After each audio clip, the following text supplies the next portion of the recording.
जब भी कोई मुद्दा महत्वपूर्ण देश का आता है तो प्रधानमंत्री मोदी जी गायब हो जाते हैं। आप हाल ही में मत करिए, आप देखिए, ठीक है, आप एक मिनट प्रधानमंत्री मोदी जी से हम और अपेक्षा करते हैं, शांत हो जाते हैं, शांत हो जाते हैं। माननीय जब प्रधानमंत्री माननीय प्रधानमंत्री जी जब पहले भी सदन के अंदर चलते सदन में पूर्व के प्रधानमंत्री जी भी गए हैं, और जब भी माननीय प्रधानमंत्री जाते हैं सदन को सूचित करते हैं, मुझे सूचित करते हैं, और उसके बाद प्रधानमंत्री जी हमेशा सदन को सूचित करके ही जाते हैं। सदन में आप टिप्पणी करें जो ठीक नहीं है। हम प्रधानमंत्री का सम्मान करते हैं और प्रधानमंत्री का सम्मान करते हैं, लेकिन इसमें जब हम वर्तमान प्रधानमंत्री का सम्मान करते हैं तो बार बार पूर्व प्रधानमंत्री पे ये लोग अपमानजनक शब्द क्यों करते हैं और उनके बातें रिकॉर्ड पे क्यों आते हैं, इसका भी आप बाद में सोचिए सर।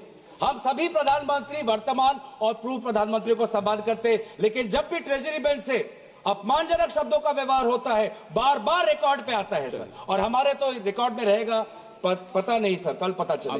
लेकिन जहां पर वित्त मंत्री कुछ मैम सर, यस, एक मिनट बोल you said something very profound. You said something very profound.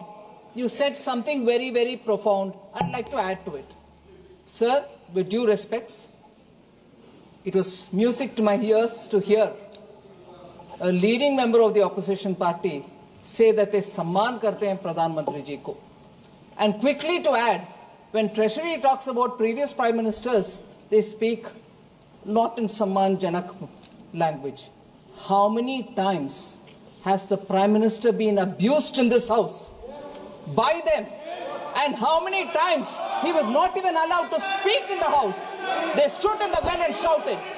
Will the Honorable Member Tarun Gogoi, his son, Gaurav Gogoi, apologize for the number of times they've called abusive names to the PM?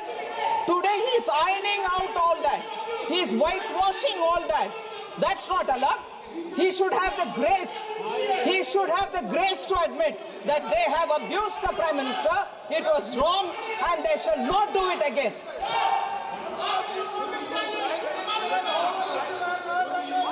Through you, Honorable Speaker, through you, I request the Finance Minister to read the speech of the Prime Minister during the last session. His entire speech was abusing former Prime Ministers. I have written a letter to you putting on record a number of times he has abused the chair of the former Prime Ministers. So please before pointing fingers, अपने घर में खुद जाके. If it is this very clearly that I have to read the speech, Honorable Finance, I do not expect you. What is this? Honorable, what is this going on? You should not have the patience to listen. Have the patience to listen. You should have the patience to listen. You read through the speech. Have the patience. Look at the way in which all of them are shouting. Now, look at the way in which all of them are shouting. Have the patience. Why? What Gogoi said is wrong? Gogoi said is wrong? Is that what they're saying? Is that what they're saying? If Gogoi had the large-heartedness to say that we should not abuse anybody, what's going on? So that shows the attitude of the Congress party. Gaurav ji, आप budget पे जो कुछ बोले हैं, आप आगे बढ़ो sir. आप तो विषय पर आगे बढ़ना चाहता हूँ।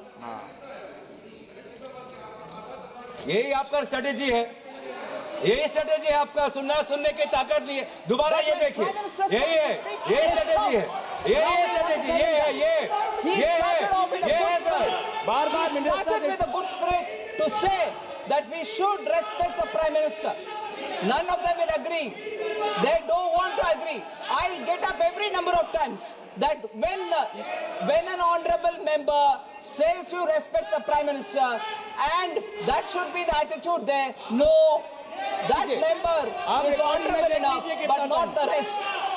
अध्यक्ष महोदय, इधर अध्यक्ष महोदय, मैं अध्यक्ष महोदय बीच में बोल रहे हैं। अध्यक्ष महोदय, ओके, अध्यक्ष महोदय, मैं बात इसलिए उठाया हूं क्योंकि आज हमारे देश के सामने हम प्रधानमंत्री मोदी जी को सुनना चाहते हैं, क्योंकि अमेरिका के राष्ट्रपति ने कहा कि अभी भारत और अमेरिका के बीच में जो टैरिफ्स को लेके जो चर्चा हो चुका है, उसमें भारत ने कबूल कर दिया है कि टैरिफ घटेगा। ये टैरिफ कहाँ आ गया बीच में इस बिल में? सर टैरिफ क्यों आया मैं बताता हूं।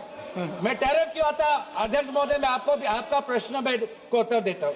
ये टैरिफ इसलिए आता है क्योंकि ये टैरिफ हमारे ऑटोमोबाइल सेक्टर के साथ जुड़ा हुआ है, ये टैरिफ हमारे टेक्सटाइल के साथ जुड़ा हुआ है, ये टैरिफ हमारे जेम्स और ज्वेलरी के साथ जुड़ा है, ये टैरिफ हमारे स्टील नट्स के साथ जुड़ा है, और सबसे महत्वपूर्ण ये टैरिफ हमारे किसानों के साथ जुड़ा है। हमारे किसानों को बचाना है सर, इसीलिए हम जानना चाहते हैं कि भारत सरकार ने कौन से सब्जेक्ट्स पर अब टैरिफ घटाने की बात उन्होंने अमेरिका को सूची किया है।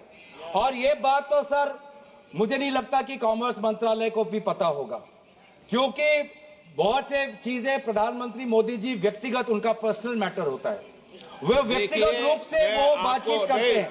देश के पक्ष ऐसा नहीं है। अब बैठिए आप देखिए अनपार्लियामेंट्री क्या बोल रहे हैं सर? पार्लियामेंट का, लेकिन जो विषय है जिस पर डिबेट हो रही है उस पर बात करेंगे ना आप पॉलिटिकल बात करेंगे क्या? ये राष्ट्रपति अभिभाषण पर चर्चा है क्या? बजट पर चर्चा तो करो आप। ये तो तरीका ठीक नहीं है ना, आप उपनेता हैं।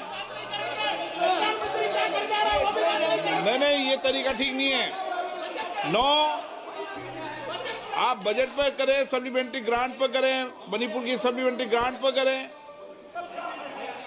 हाँ, माइक बंद हो जाएगा। सर हमें किसानों की बात करनी है, ऑटोमोबाइल सेक्टर में जो काम करते हैं वो बात करनी है, टेक्सटाइल्स के सेक्टर में जिन लोगों की रोजगार मिलती है उसकी बात करनी है। तो सर उसके हित में हम बोल रहे हैं कि कौन से क्षेत्र में टैरिफ घटा है, ये बात हमें प्रधानमंत्री मोदी जी बताएं, क्योंकि बहुत से मामलों पर वो व्यक्तिगत रूप से करते हैं निगोशिएट। राफेल के मामलों में व्यक्तिगत रूप से उन्होंने निगोशिएट किया, तो इसमें भी हम जानना चाहते हैं कि कौन से विषयों पर भारत टैरिफ घटाएगा। और ये भी हम जानना चाहते हैं क्या भारत ने सोचा है कि हम अमेरिका पर रेसिप्रोकल टैरिफ्स लगाएंगे? क्या भारत ने ये सोचा है? देखिए माननीय सदस्य, मैं आपको फिर बोल रहा हूं, नहीं तो मुझे टोकना पड़ेगा।